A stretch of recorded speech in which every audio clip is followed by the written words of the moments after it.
Hello and welcome. You tune into Markets at Noon. I'm Ankita Saxena. With me is Kavita Thapliyal. In the next half an hour, we'll take you through a slew of earnings that have been trickling in and the management to talk about them. And one such management is Talbros Automotive Components that is now joining us. Let's take a look at the numbers first.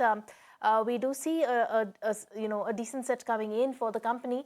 Mr. Navin Juneja, who's the Group CFO, who's now joining us. Mr. Juneja, hi. Thank you so much for joining us. Mr. Juneja, firstly, talk to us about the growth outlook, especially, the domestic versus the export market. What's your growth outlook going ahead? Thank you for having me on the show. Regarding the growth outlook, we see a very buoyant quarter four, especially in the domestic market. It's very, very buoyant.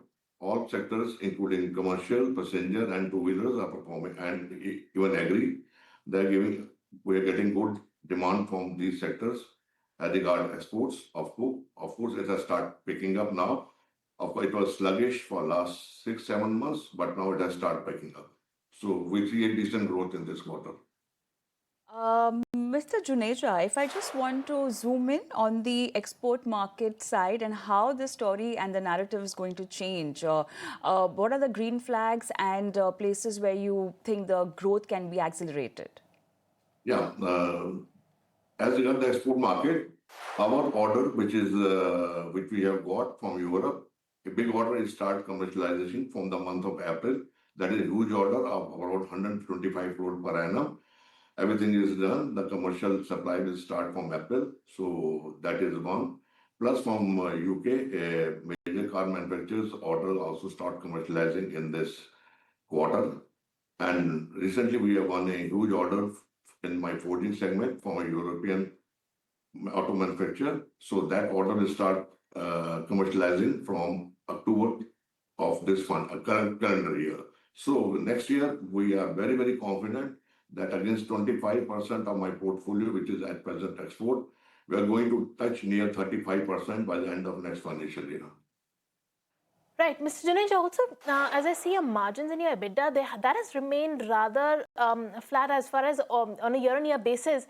What are the operational efficiencies you will be driving going ahead? And is there any scope for margin expansion? What would be your guidance? Of course, there is always a scope of improvement. We know that. But in this flattish sale also, we are trying to maintain the EBITDA of 17% for 9 months. Going forward, I hope that this EBITDA margin should improve by 0.25 to 0.5%. There is a good probability of doing that by the end of next financial year. All right, let's just talk about, the EV segment. Just want to discuss the growth visibility in domestic versus overseas client response. How are you looking at the narrative changing there?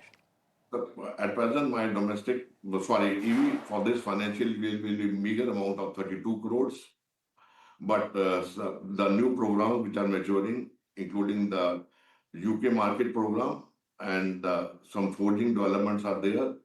And we hope this 32 crore figure should touch around 100 crore by the end of next financial year.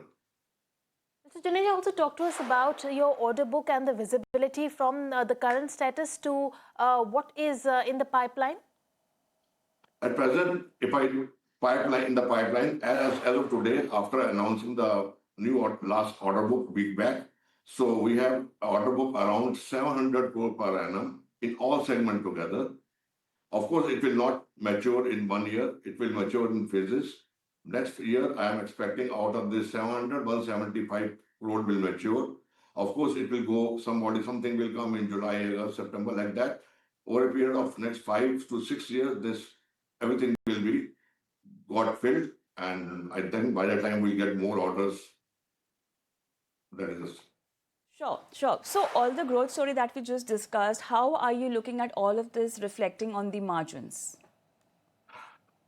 I think my exports order are very good. The recent out of 1,000 crore, my 70% is export. Their margins are more than EBITDA margins are around 18-20%. So going forward, I am very, very positive that my EBITDA margin and top line will grow substantially. Right. And Mr. Juneja, finally, what's your recent view on the FTAs that India has signed? How is this likely to benefit your company and the industry? So, of course, European customers are looking at us in a very positive way, and we're getting a lot of inquiries. Of course, in the US, which are now more or less clear, my aftermarket business, which was a little bit tapered down, will come back. Plus, one or two customers we were talking to, they put us on hold. Now they are again start interacting with us. So we can see something happening in the next 6 to 7 months in that market also. All right, Mr. Juneja, thank you so much for connecting with us and speaking on the results today. Thank you so much. Okay, on that note, it's time for a short break, but then post that, we'll get you an equity expert who will be talking about the market trajectory right now and also will be giving the trading calls. Stay tuned.